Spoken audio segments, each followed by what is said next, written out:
Welcome to the latest interview in our crypto-driven series. My name is Lisa Shu. I'm an investor here at FirstMark. I'm very excited to introduce our guest today, Roneil Rumburg, co-founder and CEO of Audius. Roneil, thank you so much for joining us today. Thanks for having me. It's going to be fun. Yeah, I've been a fan of Audius for a while. As a consumer investor, Audius has always been, the quintessential example of consumer application being reinvented with blockchain technology. So very excited to chat with you today. To start off, I'll ask you a question that you probably get a lot, which is, what is Audius?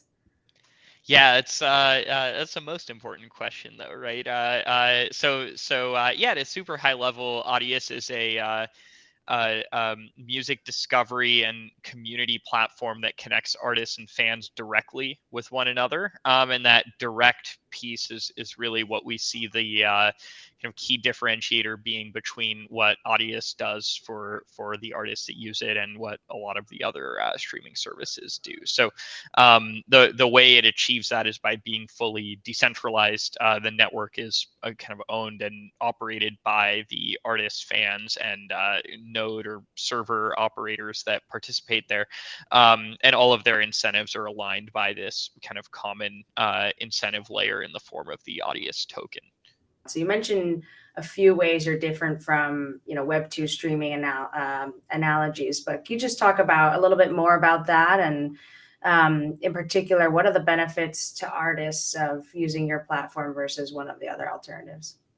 Yeah, totally. So I would start by saying I don't think it's either or here. I think the what Audius is providing is kind of different from what others are, but it's not replacing them, right? I think the artists that have been most successful with Audius have been those that are leveraging the strengths of Spotify and other channels in the ways that they are, and then using Audius as a way to kind of engage their most sort of their most invested super fans, like those most highly engaged folks in their community. So yeah, I mean the product looks and feels like a social music player, like what you're probably if you use Audius, you'll probably be reminded most of SoundCloud, but it's the the sort of feature set when you start to engage with a given specific artist and the sort of data that the Audius network makes available to everyone participating because it's fully decentralized, that I think leads to sort of this distinction, and ultimately among our community the sense that a fan on Audius is worth more than a fan on another platform from a monetization perspective. So yeah, the typical interaction model here is not, let's upload my whole existing catalog to Audius. It's more like every artist you talk to has some amount of content they've produced that never ended up seeing the light of day, either because didn't fit into the restrictions that like an album has, right, where it needs to be below a certain length and number of tracks and whatnot, or maybe it didn't meet their standard that they wanted it to for like a full broad public release. A lot of different reasons, but ultimately there's a lot of really cool content there that artists don't feel like they want to share with their like mainstream, very broad audience, but that they are very interested in sharing with the folks that want to. So today there are around 7 million people listening to stuff on Audius every month. Around 250,000 artists have come on and shared things so far, and it's all been centered around this kind of interaction model. It's folks finding new cool ways to engage their fan bases, and then sort of using the data and other tools that Audius has to ultimately monetize those folks. That's wonderful. And this is a great segue into, I wanted to ask you about all the success you've had, with those figures. You're one of the most widely adopted Web3 projects in the world, which is amazing. Obviously, congrats on that. But, just to take a step back in that journey on the artist side, those 250,000 artists, how did that start? How did you get the first 100, 200 artists on board, and then how did the community grow so quickly from there? Starting that flywheel and starting that process is really challenging, right? And in our case, we actually just started cold outreaching to artists that we found on SoundCloud and on Mixcloud and other places. So we a lot of artists in their bio on those services will list either a management email or a booking email or some other email. We just reach out to whatever was there and say, hey, we noticed you had some cool stuff on on SoundCloud, let's say, right? Why don't you try sharing it on Audius too? At that time, Audius was a closed alpha. It was invite only, so product was a piece of garbage, and and I say that in the most endearing way possible, right? Because it was very rough around the edges, right? By kind of yeah, so a couple things there. One, we were shocked by how high the response rate was on these. I mean, we saw response rates north of like 60-70% for like cold outbound campaigns. Every one of those first 100 artists we onboarded, we actually sat with on a Zoom call and just sort of watched them go through the onboarding flow. As I say, this initial product that we were, kind of embarrassed to really be showing, got to a place that we were really proud of, right? It was stable, it was working, and it was fully decentralized from day one. That was kind of an important aspect of the value prop that we wanted to deliver on. So yeah, that was really it. It was just brute force, a lot of emailing, sitting with people. I think we kind of by hand onboarded 300 to 400 artists. After the first 100, we no longer like sat with every person who onboarded, but it was still invite only. And then the product officially publicly launched in late 2019. And at that time, at least there was enough of a base of content that that first influx of listeners that started to come on, had a decent experience. Yep. And clearly, that's resonated a lot with fans as well. So those 7 million users, has that largely been artist driven, artists kind of bringing their, as you said, super fans on the platform and then going from there, or what's helped grow your user base? Yeah, I think it's I would say the vast majority of it has been artist driven. And I think the network has grown to a stage where like that cross pollination is beginning to happen between artist audiences. But yeah, I would say the vast majority of our users came from stumbling onto some neat, cool content from an artist they really liked, clicking through the link and saying, "Oh, what's this thing, right? What is this thing that I'm using?" And then, starting to fall down that rabbit hole of finding other content that they like and sticking around. Right. I think that's the most impressive with such a broad base, given where we are in the crypto adoption curve today. It's like really there's a value prop that's resonating. That's not, hey, we're doing blockchain. People are not joining you because it's crypto or Web3 or blockchain. They're joining you on kind of the artist centric value proposition that you're promoting. So I think that's really powerful. I'm sure you're not putting that front and center in the consumer marketing materials, I would imagine.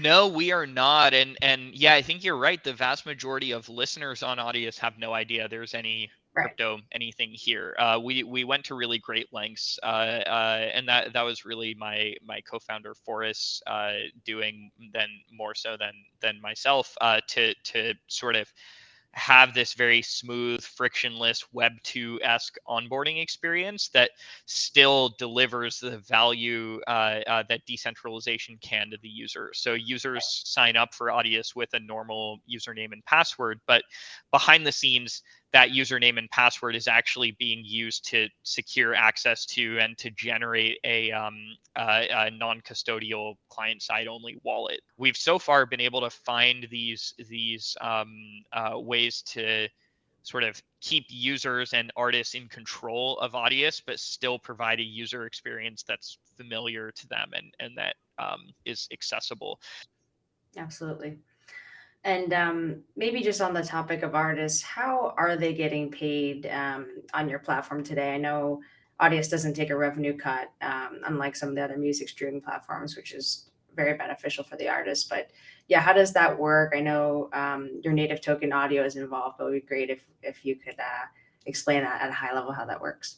Yeah, there are kind of two sources of monetization on Audius. One is in the form of the token. So I mentioned that token kind of underpins the incentive layer of Audius, but it really, in precise terms, serves three functions. It secures the network, so people can stake the token to help host content, host metadata, and do kind of broadly work for the network in proportion to the amount of stake they've put up.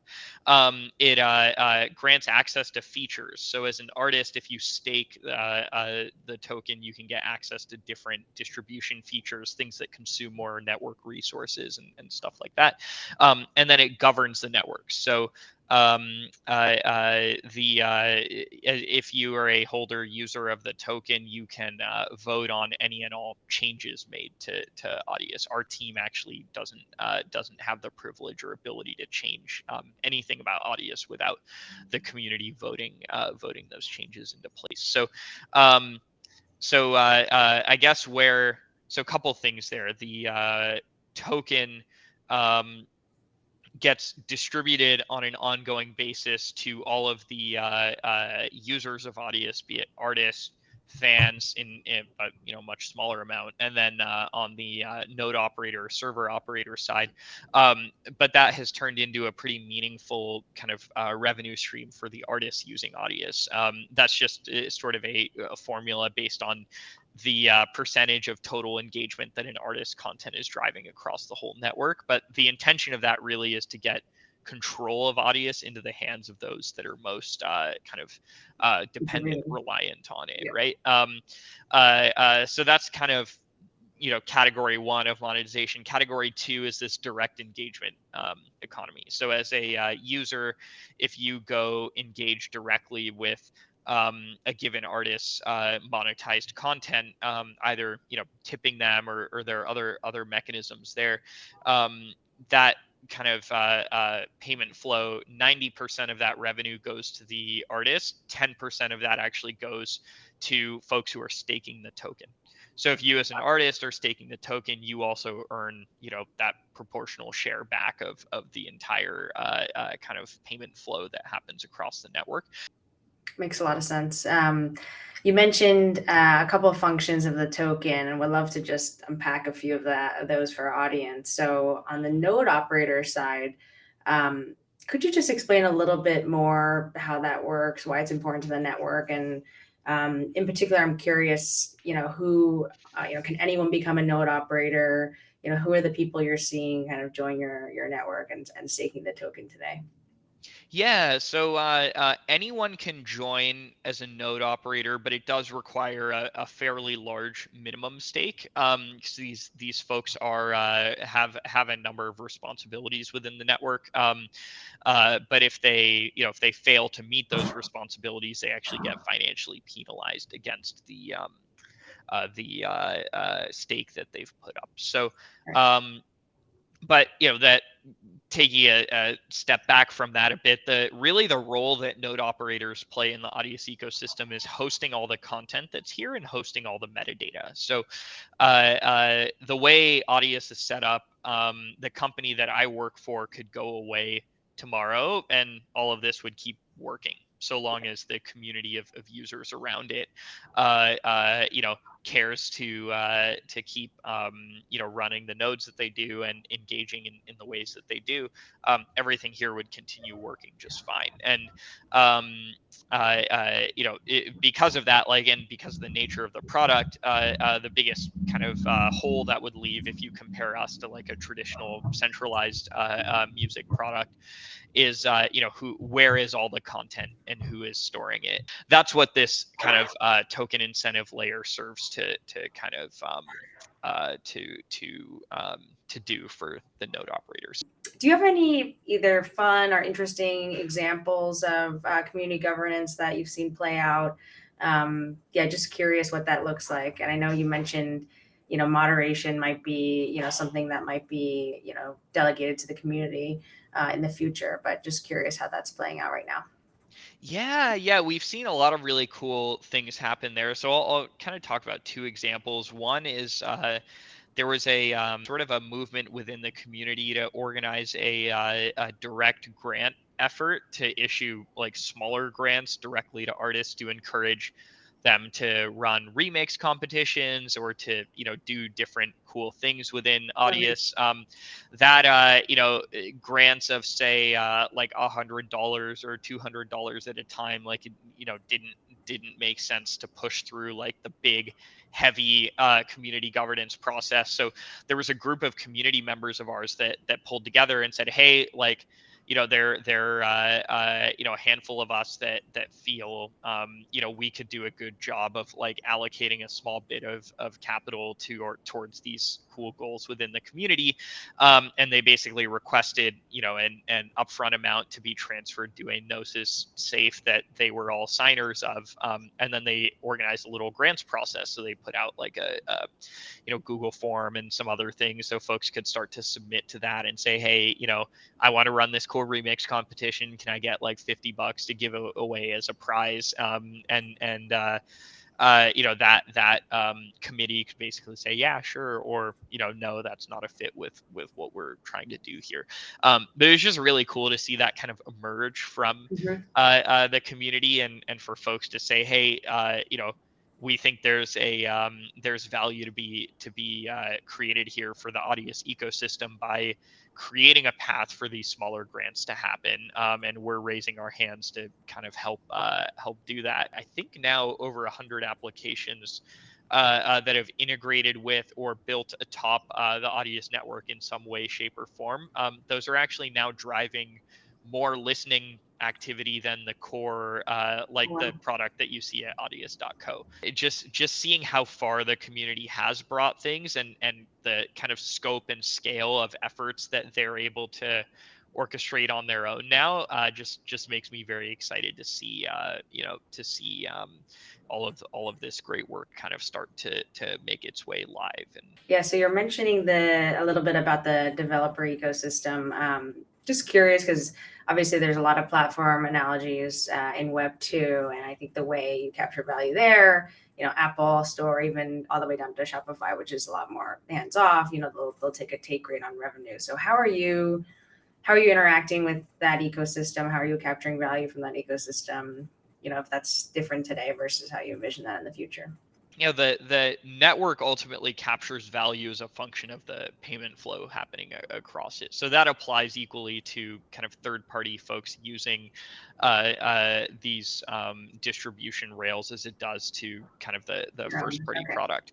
One thing on this that is interesting though, I think, is the way Audius is set up. Like, our company doesn't actually monetize in any way, shape, or form. The kind of core thesis that we went into deciding to start building this and build it out was that the kind of centralized profit motive of a centralized company would always be at odds with the community that makes a platform valuable, right? Mm-hmm. That doesn't mean that the network can't capture value, right? Which it does in our case. I think it just means that a centralized profit motive is kind of not compatible long term with a community operated structure, right? And that puts our company in an interesting spot very long term. We basically serve at the pleasure of the community, right? And if the Right. community feels that we are not doing a good job or anything else, and that applies to all the other companies that are building in the Audius ecosystem as well, they can vote to defund us or to do anything else they'd like, right? And I think that's a really neat kind of check on the work that we do as well. Yeah, absolutely. It's taking community ownership to the next level for sure. Yeah. And maybe practically speaking, what does that mean for you as the company and your viability in the near medium term? I know you've raised a bit of venture funding, but does that mean, hey, for the next couple phases of the company will probably raise a bit more, or does it mean you'll monetize on the token that you hold, or how does that work?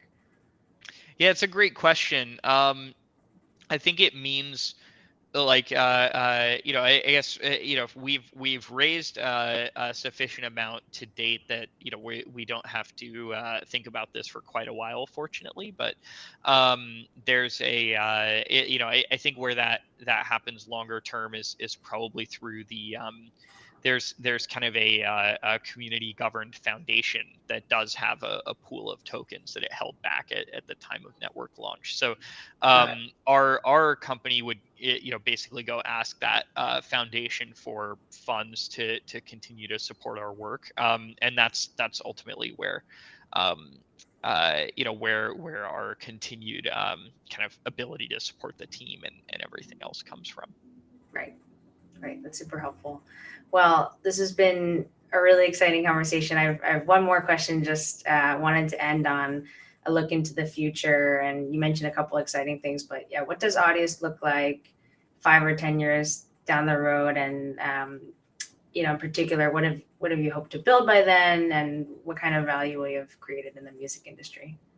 Yeah, so I mean, I think the industry, the broader music industry, is going through a bit of a reorganization of sorts. And I think long term, what that ends up looking like is this direct engagement economy being the kind of dominant source of revenue that that artists are able to generate in music.